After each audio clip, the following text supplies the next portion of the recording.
need to talk to Jacob C. Seryoso na sabi ko. Agad na sumilip ang gwardyang nagtanong kung sino ako at bakit ako nandito. Anong kailangan mo? Tanong agad ng kaharap ko na alam kong pinasadahan ang mukha at katawan ko. Siya ang may kailangan sa akin dahil nasa kanyang anak ko. Tell him, Bella Romualdez. Formal na sagot ko. Saglit na nawala ang kausap ko at nang bumalik ay agad na binuksan ang gate at pinapasok ako. Sumunod ka sa akin. Masungit at walang kangiting-ngiti na utos sa akin ng maskuladong lalaki na nagbukas ng gate para makapasok ako. Bumungad sa akin ang maluwag na bulwagan. Maraming tauhan si Jacob C. na nandito at nagkalat sa lugar na alam ko sa konting pagkakamali ko ay hindi sila magdadalawang isip na gawan ako ng masama. Bella, welcome to my kingdom. Sabi ng lalaki may plaster pa sa ilong na alam kong ako ang dahilan at may kagagawan. Tinasan ko ito ng kilay na parang hari na nakaupo sa pinakamagandang upuan dito sa malaking sala na napasukan ko. Pero wala akong pakaalam sa nakikita ko dahil anak ko ang tanging sadya ko dito. Where is Jacob? Nasaan ang anak ko? Magkasunod na tanong ko pero ang animal na lalaking kaharap ko ay nginisian lang ako. Bakit hinahanap mo ang daddy ko kung nandito naman ako? Have a seat, Bella. Sabi nito sabay lahad ng palad at itinuro ang upuan sa harap. I walked carefully towards him while eyeing the movement of every single person surrounding him. Sa matalas na pakiramdam at pandinig, pilit na inaalam ko kung nandito nga ang anak ko. I know Govin's team will do his best para iligtas ang anak ko at may ilang tauhan na ako nakasunod sa akin dito pero hindi ako pwedeng makampante habang nilalaro ko ang oras para malayang makagalaw ang mga tauhan ko. So tell me, what do you want? Bakit mo pinakidnap ang anak ko? Seryoso at walang kahit na anong emosyon na tanong ko sa anak ni Jacob C. na hindi ko alam kung ano ang pangalan dahil wala akong interes na alamin pa. Very good, Bella. Gusto kong ganitong usapan. Direct to the point. Sabi nito sabay hit-hit ng sigarilyo. Tinitigan ko ito at nagsalubong ang mga mata namin. Ewan ko kung bakit bigla ipakiramdam ko ay nakita ko na ang mga mata niyang ito at pamilyar sa akin kung paano niya ako tingnan. So tell me, what's the deal? My company? Investment or property? Tanong ko dahil hindi ako komportable sa paraan kung paano niya ako titigan na tila saglit na lang ay lalamunin niya ako ng buo. I don't need your money because I have tons of it. I want you, Bella. Marry me and your daughter is free. Seryosong sagot nito na pinakatitigan ako. Nabigla ako sa kondisyon nito pero hindi ako nagpahalata. Hindi itong demand na inaasahan ko mula sa kanya dahil majority sa mga ganitong case ay pera at koneksyon ng pinag-uusapan. Tell me, bakit gusto mo akong pakasalan? Nakatitig na tanong ko sa mga mata nito. Simple, matagal na kitang gusto at ginawa ko ang lahat para mapalapit sa'yo. Pero sa huli, para akong hangin na hindi nakikita ng mga mata mo. Tiimbag ang nasagot nito. Kung ginawa mo ang lahat, bakit hindi ka lumapit sa akin kahit ni minsan? Tanong ko habang pinag-aaralan kung paanong laro ang gusto ng taong kaharap ko. I did many times, Bella. Pero bulag ka at pinili mo pa ang demonyong pulis at nagpabuntis ka pa sa kanya. Galit at umiigting ang panga na sagot nito. Mukhang kilala nga niya ako dahil alam niya ang tungkol kay James. Pero how come na hindi ko siya nakita sa paligid ko? I did many things para mapunta ka sa akin. But you remain distant at nagtago ka pa. Sinubukan kong pumasok sa kumpanya mo para mapalapit sa'yo but look, what did you do to me? Now tell me, kung hindi ko pinadukot ang anak mo, sa tingin mo ba nandito ka sa harap ko at kusang pupunta dito? Ngumiti ako. Nakaplaster sa labi ko ang isang sweet na ngiti na alam kong magagamit kong alas laban dito. He's wrong when he told me his desire over me dahil gagamitin ko itong alas laban sa kanya. Alam ko't nakikita ko na obsessed na sa akin ang lalaking kaharap ko at lahat ay gagawin nito mapunta lamang ako sa kanya. Madali akong kausap. I'll deal everything kung alam kong may makukuha at pakinabang ako. Now, pakawalan mo ang anak ko and you're free to have me. Nakangiting sagot ko. Kita ko kung paano ito bahagyang natigilan pero saglit pa'y naningkit ang mga mata at tinapunan ako ng nag-aapoy na tingin. Hindi mo mabibilog ang ulo ko, Bella. I know you very well kung paano ka makapaglaro. Tama ka. I used to watch every single thing you do at alam ko na kapag nakuha mo gusto mo itatapon mo akong parang basahan gaya ng malimit na gawin mo. Anito, kumukulo ang dugo ko at pilit na nagtitimpi na wag mabaril sa ulo ng lalaking kaharap ko. Sinasabi mo'y kilala mo ko? You're supposed to know how much my daughter means to me. I'm willing to trade everything just to get her back. Matigas na sagot ko na tumayo. Let's end this. Ayos lang naman siguro kung kasama natin ang anak ko kahit kasal na tayo, hindi ba? Nang aarok ang paningin na tanong ko. Of course. Nautal na sagot nito. Fine, let's set the wedding nang wala nang paligoy-ligoy pa. Pinal na sagot ko. Let me see my daughter. Kapag nakita ko na may ginawa kang hindi maganda sa anak ko, kalimutan mo na ang deal na pinag-usapan natin. Matigas na sabi ko. She's safe. Agad na sagot nito. Nasaan siya? Tanong ko. Makikita mo siya kapag natapos na ang kasal natin. Sagot nito pero natigilan nang ngumisi ako. Kung talagang kilala mo ako, alam mo na hindi ako basta magpapakasal sa iyo nang hindi ko nasisiguro na hawak mo ang anak ko at ligtas. Sagot ko. Saglit na nag-isip ito at tila inaaraw kung nagsasabi nga ba ako ng totoo bago bumaling sa tauhan at sinabing dalhin dito ang anak ko. Ito lamang ang signal na hinihintay ko. Alam ko na nakikita ng mga tauhan ko nangyayari ngayon dahil sa spy camera na nakakabit sa pendant ng kwintas ko. Naakalain ng kung sino na isa itong diamond gaya ng design nito. You monster! Put me down! Tili ni Bianca habang para itong sako ng bigas na buhat ng tauhan ng lalaking kaharap ko. Here's your daughter. Tumupad ka sa napagkasunduan natin, Bella. Sabi ng lalaking ilang ulit na pinapatay ko sa isipan ko. Sure, walang problema doon. Nakangiti na sagot ko na ginantihan naman ito ng matamis na ngiti. Ano nga palang pangalan mo? Tanong ko dito. Kanina ko pakaharap ang Herodes na ito pero hindi ko pa nga pala nakukuha ang pangalan nito. Timothy, you can call me Tim since magpapakasal na naman na tayo. Full of confidence, nasagot nito. Timothy, pamilyar sa akin ang pangalan nito pero alam ko na hindi ko pa siya nakakaharap pero may ibang taong pumasok sa memorya ko. Nagtatanong ang mga mata ni Bianca na tumingin sa akin kaya nginitian ko ito. Trained ang anak ko sa ganito and I'm sure na nasense niya na hindi totoo ang naririnig niyang usapan dahil ang nakikita niya ay isang senyales para sa kanya na manahimik at hayaan ako. Lalapitan ko na sana si Timothy nang makarinig ako ng malakas at sunod-sunod na putok. Mabilis sa mga pangyayari na ngayon ay nakatutok sa ulo at katawan ko ang mga baril ng ilang taong kaharap ko. Tumayo si Timothy. Humakbang palapit sa amin ang anak ko. Masama ang tingin sa akin na alam kong nag-aakusa base na rin sa kung paano niya ako tingnan gamit ang matalim na mga mata. Sinasabi ko na nga ba na hindi ka mapagkakatiwalaan, Bella? Hindi nga ako nagkamali. You're still the same bitch you used to be. Ramdam ko matinding galit na nakikita ko sa mga mata nito pero hindi ako nasindak dahil lamang dito. Kita mo na mag-isa lang akong pumasok dito. You're wrongly accusing me dahil lamang nagkaroon ng putukan sa labas. Kunwari ay nasasaktan na sagot ko. Bakit hindi mo harapin at ng mga tauhan mo ang mga iyan para naman sure na secure kami ng anak ko dito sa teritoryo mo? Hamon ko dito. Gumana ang mga salitang binitawan ko at sinabi nito sa mga tauhan na lumabas at patayin umano ang lahat ng makitang pumasok sa bakuran niya. Let's go, Bella. Aya nito na mabilis akong sumunod. You're safe here. Sabi nito na makapasok kami sa isang silid. Hindi nito inaasahan na sa pagtalikod niya ay para akong isang mabangis na tigre na basta ko na lamang sinakmal nang magkakasunod na binaril ko ito sa hita. Matapos na mabilis na mahugot ang baril na dala ko. What's the meaning of this, Bella? Hindi makapaniwala na tanong nito na nakatingin sa amin ang anak ko matapos ko siyang barilin ulit sa balikat. Kaya nabitawan ang baril na mabilis na nakuha ni Bianca mula sa paanan nito nang paluhod siyang bumagsak sa sahig. Alam mo na dapat nasagot sa tanong mo. Matalim ang mga mata na sagot ko saka muling pinaputukan si Timothy. Kaya tinamaan ito sa kabilang balikat kaya namimilipit ito sa sakit na naghuhumiyaw na patayin ko na lang siya umano. Don't worry, mangyayari iyan, Timothy. But for the meantime, feel the pain. Ani ko dito. Nagkakamali siya kung sa ganitong paraan ko siya sisingilin dahil may mas maganda akong ideya na alam kong magiging daan para mahimay ko ang mga impormasyon na kailangan ko sa kanya.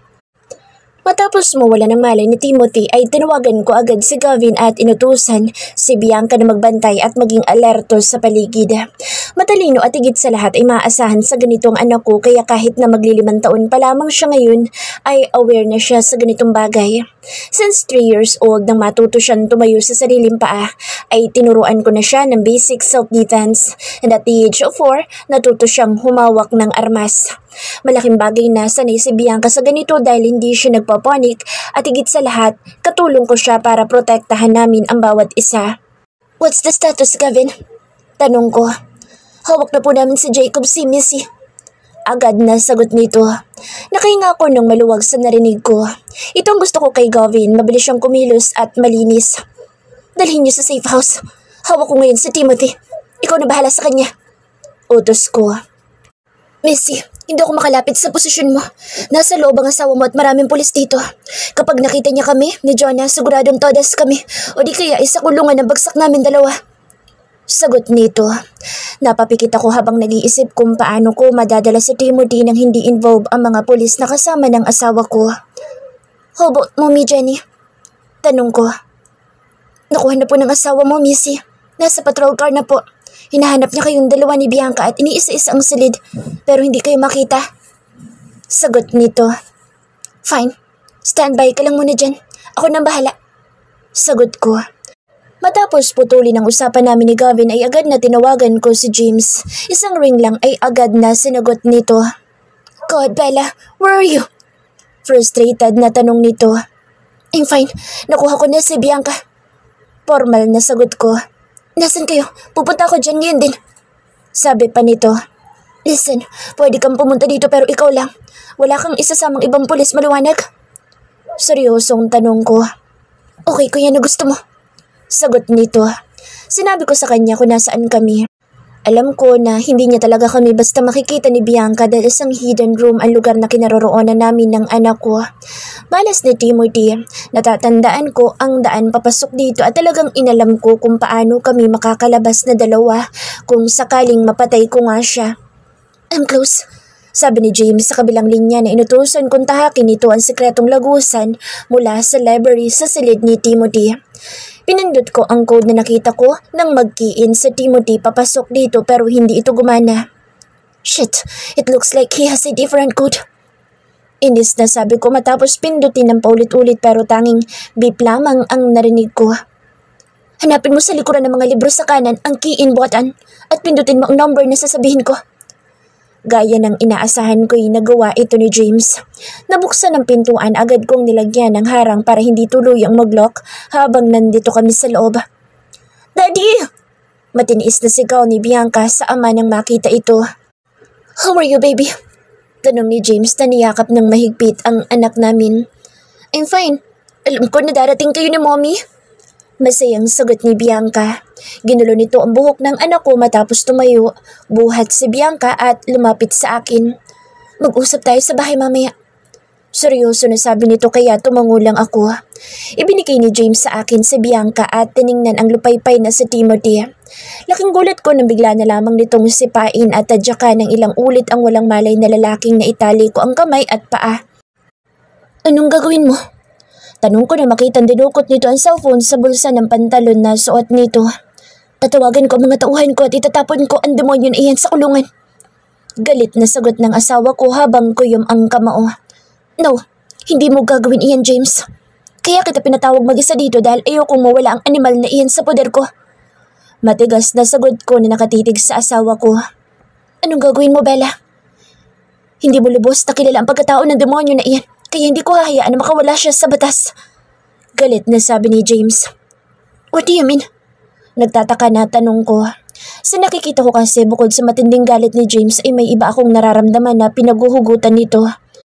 Kilala mo, ang demonyo na ito dati pa, Bella. Dahil siya ang demonyong abogado ng lolo mo na muntik nang gumahasa sa iyo noon. Nagpa-plastic surgery siya, kaya hindi mo nakilala.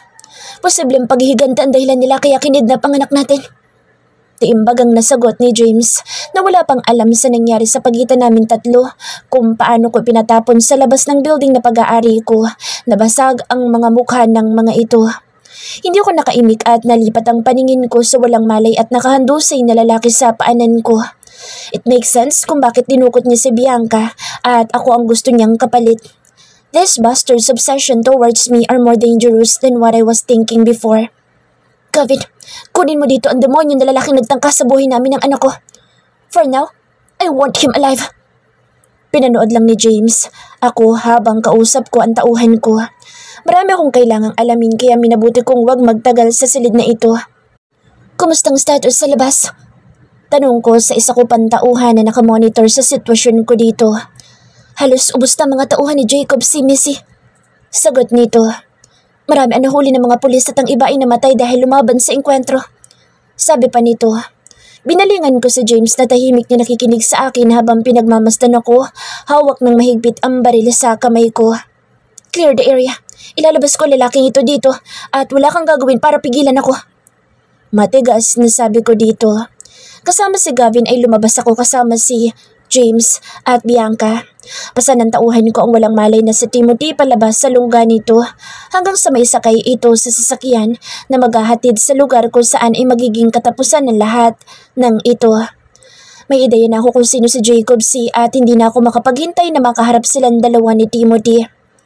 Sir, saludo ng ilang pulis na tauhan ni James habang kalong nito si Bianca.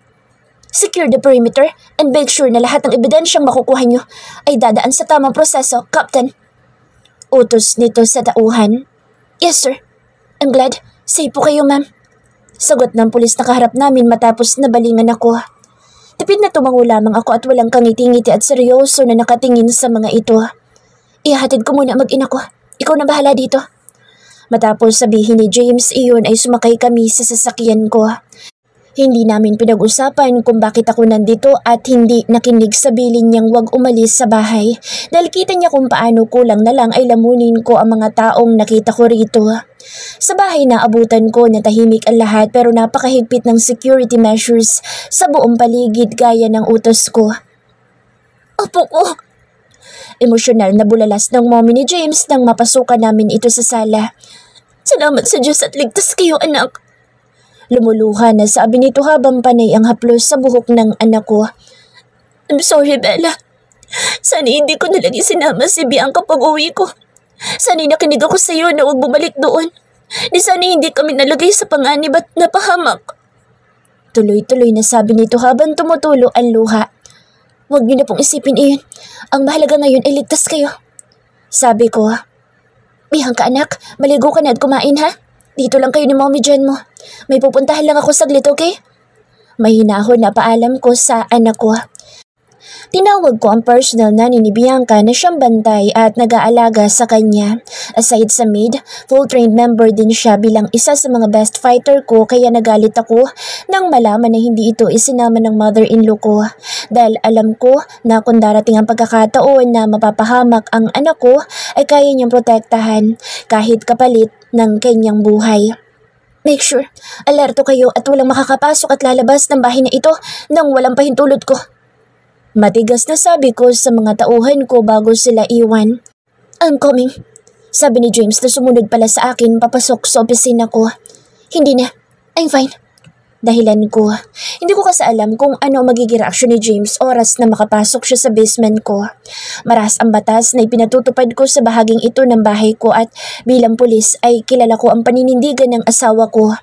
Hindi siya sanay sa mundong ginagalawan ko kaya ayoko siyang ma-involve at masangkot sa mga bagay na may kaugnayan sa organisasyon ko. Hindi ka pupunta doon na mag-isa, Bella. Hindi kita hayaan na humarap sa peking lolo at tsuhin mo ng mag-isa. Matigas at naninindigan na sagot ni James.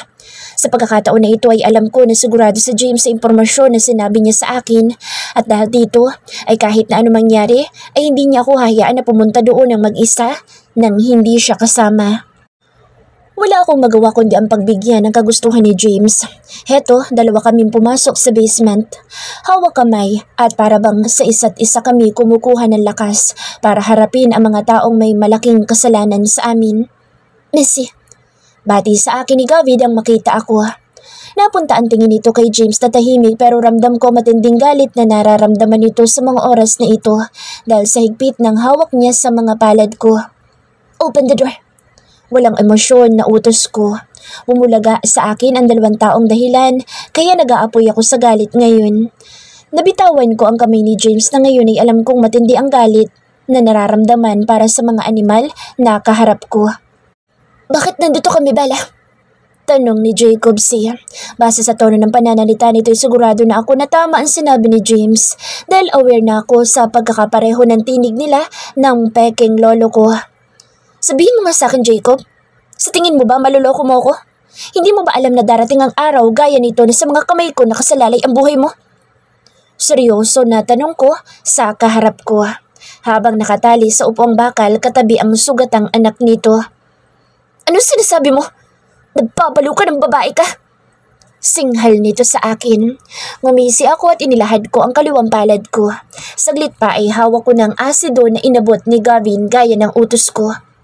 Gloves. Utos ko sa tauhan ko na agad namang inabot nito. Tingnan natin kung pagkatapos dito ay magagawa mo pang magsinungaling. Sabi ko sa kainalisan takip ng spray bottle na hawak ko. Kita ko kung paanong naglumikot ang mga mata ng peking lolo ko. Nagkamali siya sa paglapit sa akin ngayon dahil hindi na ako ang dating Bella na hinahayaan siya sa gusto niya kaya noon. You should know by now na hindi ako basta madaling mapaniwala, lolo. Sabi ko, saka pinakatitigan ito. Napalunok lamang ito at nanatiling tikom ang bibig na ang mga mata ay nakatutok sa hawak ko. Ano yan? Lalasunin mo ko? Nahihintakutan na tanong nito. No. Sabihin na natin na mas masakit at higit na malaki ang damage dito sa laso na iniisip mo. Hindi kita papatayin agad, gaya ng iniisip mo, lolo. Sabi ko na pinakatitigan ito. Kinuha ko ang baril na hawak ni Gavin at pinutukan sa paa ang nabiglang matanda na naghuhumiyaw ngayon sa sakit. Let's start. As you can see, hindi ako nagbibiro. Sumagot ka ng tama dahil kung hindi uunahin ko ang anak mo. Matalim ang mga mata na sagot ko. Pakawalan mo siya, Bella. Kailangan niyang magamot bago pa siya maubusan ng dugo. Ani ng peking lolo ko. Sorry, pero hindi ako marunong sumunod sa kahit na anong utos. Hindi ba't alam mo yan? Nakakaloko na sagot ko. Itinapad ko sa leeg ni Timothy ang spray button at magkakasunod na 2 pindot ang ginawa ko. Saglit pa'y umusok ang balat nito at nanginig na humiyaw matapos na matauhan. Now, Jacob, o sabihin na nating Mauricio del Valle, magsimula na tayo. Huwag kang magkakamali na sumagot ng kasinungalingan dahil mauubos na matutusta ang balat at laman ng anak mo. Anong kinalaman mo sa pagkamatay ng mga magulang ko? Galit na tanong ko. Nang hindi ito sumagot ay agad na pinindot ko ang button at tumama ito sa pisngi ni Timothy. Animal ka, Bella! Tigilan mong anak ko! Sigaw nito. Hindi ko ito pinakinggan at hinarap si Timothy na panay ang hiyaw habang namimilipit sa sakit. Timothy, tanungin kita. Pagkakataon mo na ito para iligtas ang sarili mo dahil isang beses lang kitang tatanungin. Kapag nagkamali at nagsinungaling ka, doble o triple pa sa sakit ang nararanasan mo ngayon ay paparanas ko sa iyo. Nagbabanta na sabi ko habang pinapanood kung paano ito namimilipit sa sakit. Anong alam mo sa krimen na ginawa ni Mauricio? Nagtitimpi na tanong ko. 1, 2. Bilang ko dahil hindi agad ito sumagot. Pinapatay ni Daddy ang parents mo, Bella, para mahawakan namin at magkaroon ng kontrol sa lahat ng yaman at ari-arian mo. Sagot nito nang itapat ko sa mata niya ang spray button na hawak ko. Tama nga ang hinala ko noon pa. Siya nga ang may kagagawa ng peking aksidente ng mga magulang ko. Ano pang alam mo? Tiimbagang natanong ko. The deal is on. Nakuha ni Daddy ang gusto niya pero hindi siya tumupad sa usapan namin dalawa dahil hindi kita nakuha nang dahil sa gago na yan. Sigaw nito matapos makita si James na tahimik sa likuran ko. Demonyo ka! Galit na sabi ni James at sinugod ito at pinagsusuntok sa muka. Kaya ba sinat up niyo ako para sa akin mapuntang sisi sa pagkamatay ng mga magulang ni Bella? Hindi ba? Humihingal sa galit na tanong nito matapos suntukin sa muka si Timothy. Ginawa ko ang lahat para makuha ka, Bella. At paulit-ulit na gagawin ko iyon kahit na maliit ang tsansa na mapasakin ka lang. Pero bulag ka. Wala kang ibang nakikita kundi ang walang hiyang pulis patola na iyan. Galit na sigaw ni Timothy. Shut up, Timothy! Singhal ng ama nito. Napunta kay Mauricio ang paningin ko.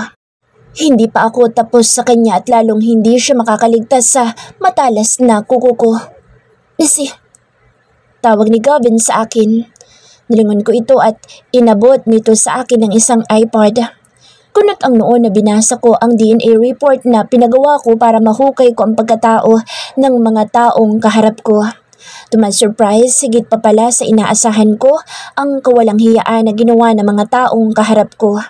Agad na lumapit sa akin si James at tiningnan ang laman ng email na binabasa ko. Mauricio Del Valle and Jacob C. DNA test results? Negative. No trace of any similar DNA of any blood related. 0% ang rate, bagay na hindi ko inaasahan. Sa sumunod na report, naningkit ang mga mata ko matapos makita ang resulta ng fingerprints nito sa system ng organization headed by Samuel Monterde before na may iisa kaming system para sa lahat ng members. Alam ko na si James Suarez ang founder ng system na minana at ipinagpatuloy ng anak nito na si Jackson Suarez, asawa ng kapatid na ngayon ay leader ng council na si Declan Madrigal. David Salvacion, mahinang usal ni James sa pangalan na nabasa namin sa report. Kanang kamay at best friend siya ni Daddy na tumakas sa kulungan at nagtago sa Guatemala. Sabi ko kay James. Kita ko kung paanong nagdilim ang mukha ng asawa ko at basta nalang sinugod si David Salvacion na inakala kong lolo ko noon. Animal ka! Ikaw ang kriminal na pumatay sa daddy ko! Sabi ni James habang sunod-sunod ang dapo ng kamao sa iba't ibang bahagi ng katawan at muka ni David Salvacion. Hinatak ko si James para makalayo dito dahil may gusto pa akong malaman. Sabihin mo ang totoo. Paanong napunta sa iyo ang identity ng lolo ko? Matapang na tanong ko. Since alam mo na ang totoo, sabihin na natin na ang lolo mo ang tulay para makuha ko ang gusto ko at sagabal siya sa plano ko, kaya niligpit ko, kaya ng mga magulang mo. Hindi ko lang akalain na matalino ka at pakialamero sa Samuel, kaya ikinulong ako pero nakatakas kami ng anak ko at nagpo-plastic surgery para makalapit sa iyo ang baliw na anak ko. Noon pa, maliit pa lang kayo, gusto ka na niya. Sinubukan ko na makipagkasundo sa mga magulang mo pero dahil prinsesa ka ng pamilya kaya hindi sila pumayag. Ayan, pinatay ko sila. Makukuha ka ni Timothy at makukuha ko ang posisyon pero itong gagong pulis ka? Hadlang ka sa mga plano ko. Tama lang pala na pinatay kong pareho ang mga magulang niyo. Hindi ko man nakuha ang posisyon at lahat malaki naman ang nawala sa inyo. Nakangisi at nangiinsulto na sabi nito. Wala ko nakikitang kahit anong pagsasisi sa ginawa niya kaya wala din akong dahilan para maawa sa kanila ng demonyong anak niya at bigyan ng pagkakataon na humaba pa ang buhay. Gawin mo ang gusto mong gawin sa kanya. Hindi ako makikialam. Sabi ko sa asawa ko na lumapit sa metal na mesa kung saan nakahilera ang mga sandatang gamit ko sa mga taong nakatikim ng malupit na parusa sa mga kamay ko. Ano gagawin mo? Tanong ni David Salvacion nang makita na hawak ni James ang makislap na patalim sa kanang kamay nito. Panoorin mo kung paano mawalan ng mahal sa buhay at unti-unting maubos ang hininga ng anak mo para maramdaman mo sakit na ibinigay mo sa amin ng mommy ko. Matapos sabihin iyon ay mabilis na dumaan sa leeg ni Timothy ang matalas na patalim na hawak ng asawa ko. Nangingisay at duguan na bubukas sara ang bibig nito pero walang pakialam si James dito. Mga demonyo kayo! Papatayin ko kayo oras na makawala ko dito! Nagwawala sa galit na sigaw ng ama ni Timothy pero baliwala ang pagbabanta nito kay James na marahang humakpang balapit dito. He transformed to his beast form na maging ako'y hindi ko inaasahan na meron pala nito ang asawa ko. Demonyo ka! Sigaw ni David Salvacion matapos ang kamay naman nito sunod-sunod na inundayan ng patalim ni James hanggang sa naputol at naghiwalay sa braso nito. Ito ang kabayaran sa lahat ng kasamaan niyo sa amin ng pamilya ko. Sigaw nito, saka inulit-ulit ang magkakasunod na unday ng hawak na patalim hanggang sa naputol din ito gaya ng sa kabilang braso nito. Humihingal na humarap sa akin si James na niyakap ko ng mahigpit. Ramdam ko ang kung paanong manginig ang buong katawan niya dulot ng matinding galit. Gawin mo ang gusto mong gawin sa kanya, Bella. Bulong nito nang bahagyang kumalma ito.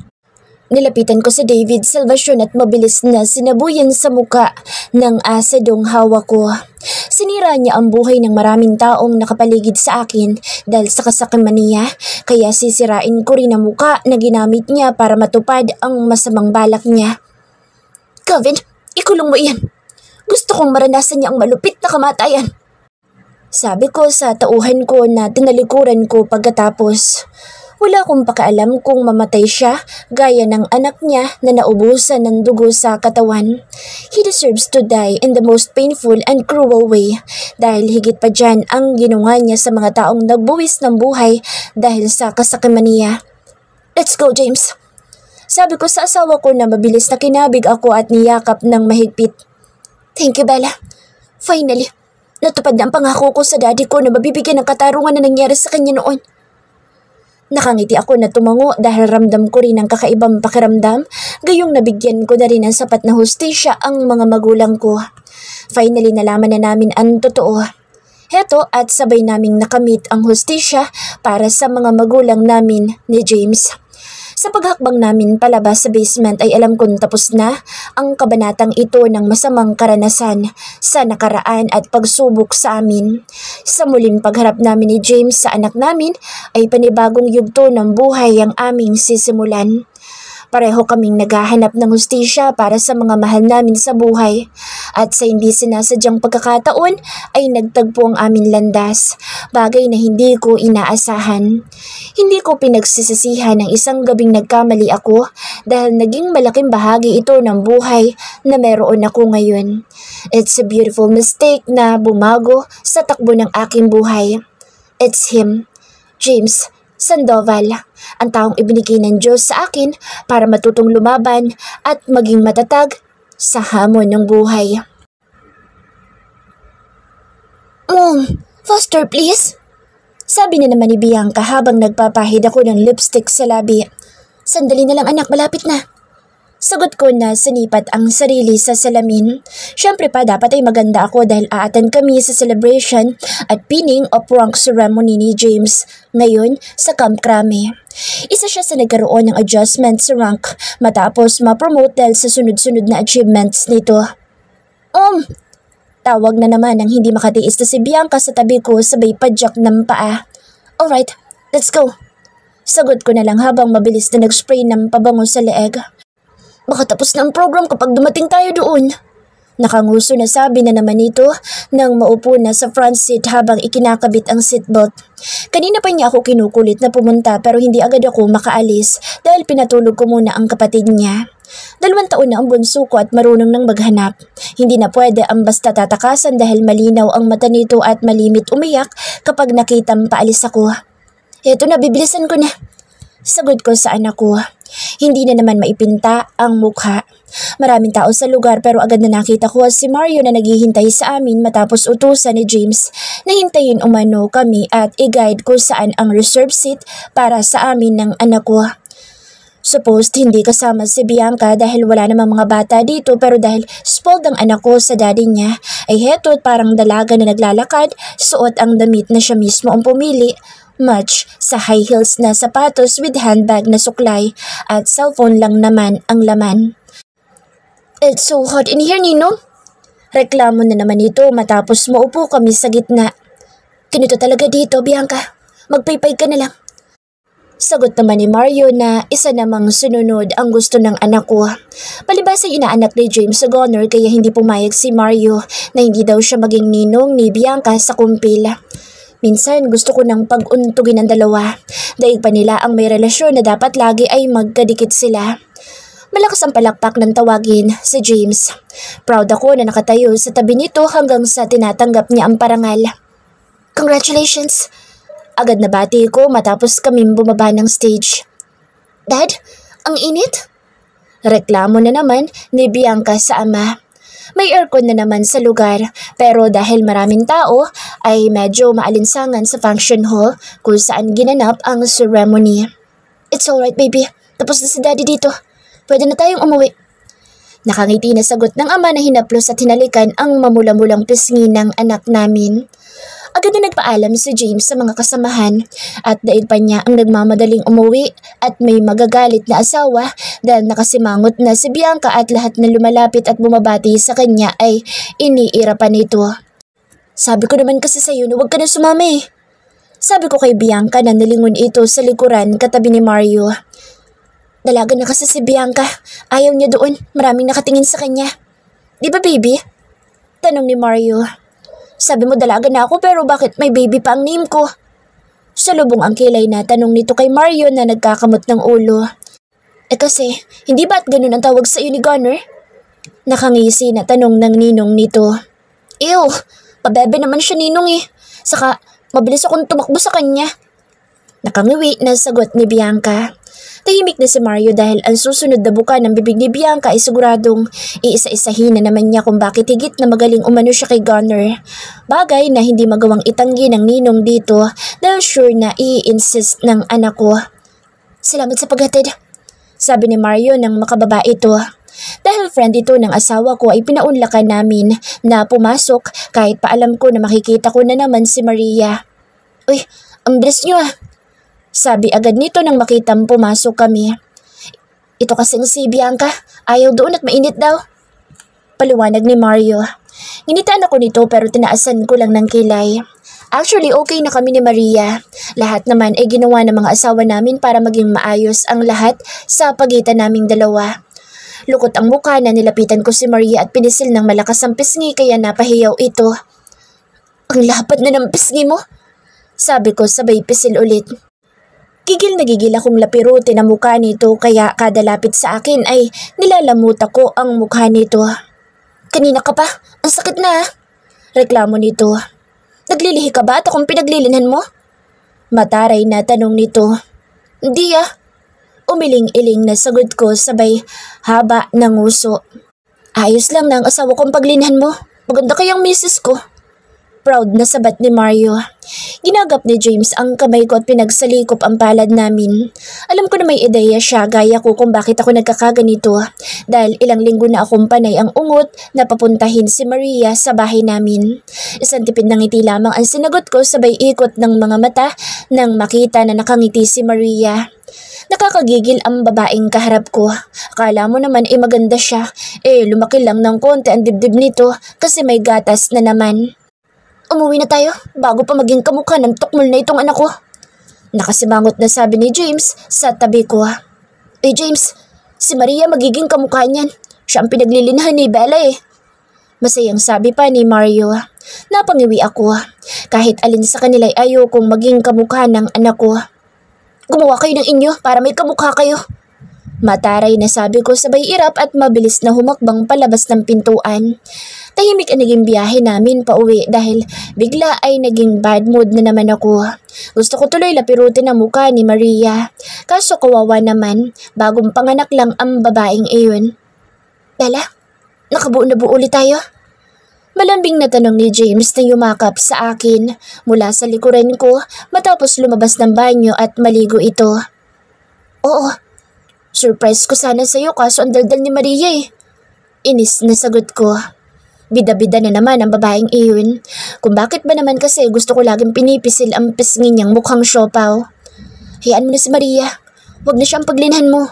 Iba na lang at baka lagi mainit ang ulo mo kapag kamukha nga niyang anak ko. Bulong nito, napanay ang patak-patak ng halik sa leeg ko. I'm happy, Bella. Sobrang masaya ako dahil naging asawa kita at bahagi ng buhay ko. Bulong pa nito na niyakap ako ng mahigpit sa ibabaw nito. Tulad ni James ay masaya at kontento ako kasama siya at mga anak namin. Hindi hadlang ang 10 taon na pagitan ng edad namin para mahalin ko siya, lalo na't mabait at mapagmahal ang aking asawa. Sa mata ng publiko, isa akong asawa at ina na tahimik na namumuhay kasama ang pamilyang binuo ko. Pero sa likod ng pribado kong buhay, ay nanatili akong mafia queen ng organization na minana ko. Magkaiba man kami ng batas na ipinatutupad sa mga nasasakupan namin, ay hindi naging hadlang ito para maging masaya at buo ako kasama ang pamilyang sabay naming binuo ni James. Balang araw kapag malaki na ang mga anak namin, sila ang magpapasya sa buhay at mundong gusto nilang tahakin. For the meantime, isa akong ulirang may bahay ng isang mataas na opisyal na si James Sandoval. Pero mananatili sa akin ang codename na ibinigay sa akin ng mga magulang ko.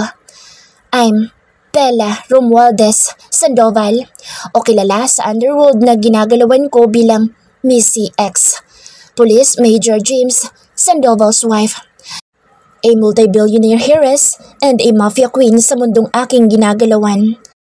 Signing off, Pero hindi dito natatapos ang kwento ng aking buhay dahil alam ko na sa bawat araw na lilipas, kasama ko ang taong mahal ko, ay marami pa kaming magagandang alaala na mabubuo at magiging bahagi ng aming kwento.